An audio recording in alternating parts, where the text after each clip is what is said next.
J. Christian Adams is now with us. He's a veteran of the Justice Department, now the president of the Public Interest Legal Foundation. Christian, great talking with you, my friend. Thanks for being here. Good morning, Larry. Good morning, Julie. Tell me about this lawsuit now in Howard County that PILF, can we call you PILF, Public Interest Legal Foundation? Yeah, PILF. Chris Plant does, so I guess you can. All right. Oh, but now I got to give him credit. What is this lawsuit focusing on Catholic school students in Howard County? Yeah, it's been going on for a while. You may not know this, but children in Howard County, Maryland, from 6th grade to 12th get to vote for a voting school board member who is also a child. That's right. We've talked about that. Yeah. Right. And so the Catholic school kids and Christian school kids, who, by the way, there's a connection. They get bus transportation in the county, so it's not like they're out on an island.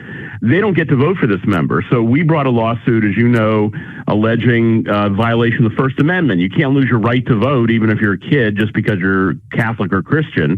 And also because children in the Howard County schools get like 4 school board members and adults only get 3. So that's a violation of one person, one vote. It's going to the Fourth Circuit Court of Appeals, believe it or not, the Federal Appeals Court, and a big issue involving religious freedom coming up. That is that. Now, what's their excuse? I assume it's because they're not students in the public schools.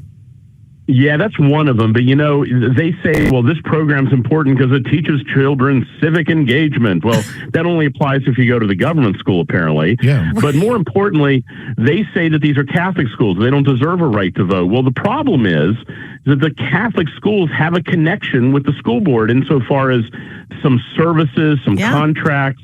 And so these kids in Catholic schools are subject to government policies, but they're excluded from the right to vote for this child's school board member. And not to mention the parents of these Catholic school kids still pay taxes, which don't fund the Catholic schools, funds the public schools. So I would say that's another reason why you have every right to have a role in this. Yeah, and we argue in the case that this goes back to like England in like the 1700s, where like Catholics were not allowed to participate in government. That was under something called the Test Acts, and it's going to the Federal Appeals Court. Can Catholic school kids be excluded from voting for a child school board member that the public school kids get to vote for? Can you bring King Henry VIII up as a witness in this one? Because I do blame him for all that. Christian, it's a great point. And by the way, they would never say, you know, when they hold elections for the school board in Howard County, do they say, oh, only parents who have children in the public schools are allowed to hold a seat on the school board? Of course not, right? You would think the logic would go the exact same direction. It's a no-brainer.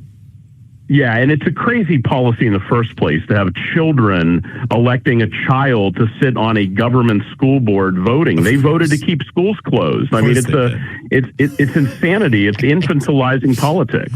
And by the way, that's the irony here. Ultimately, rather than when you do win this, and I'm sure you will, and thank you for bringing this suit, they'll just do away with it. They'll say, okay, fine, no more kids on the school board, which, by the way, is what they should do. It is ridiculous to have a child, especially a voting member of the school board, but it's because they can stack the deck. They always get somebody that they've indoctrinated. Right, and the nominees for the election are almost always picked by the very powerful Maryland Teachers Union representatives, so it's effectively a union seat on the school board. All right, so what's the timeline here, and how can we pay attention to this as it moves forward? Yeah, we'll have arguments, I assume, in Richmond in the Fourth Circuit Court of Appeals shortly. The question is whether Catholic school kids can be excluded from an election of a child school board member that public school kids are allowed to vote on, and whether public school kids should get 4 more seats on school board than a voting adult. I mean, look, Maryland has shown you who they are. They like crazy ideas like this. Is it constitutional or not? That's the question. Yeah, and well, I think we know the answer to the question, but we'll see how it goes. J. Christian Adams, thank you for bringing this. We always love the work that you do at Public Interest Legal Foundation. It's critically important stuff. Thanks, Larry. Bye, Julie. Bye.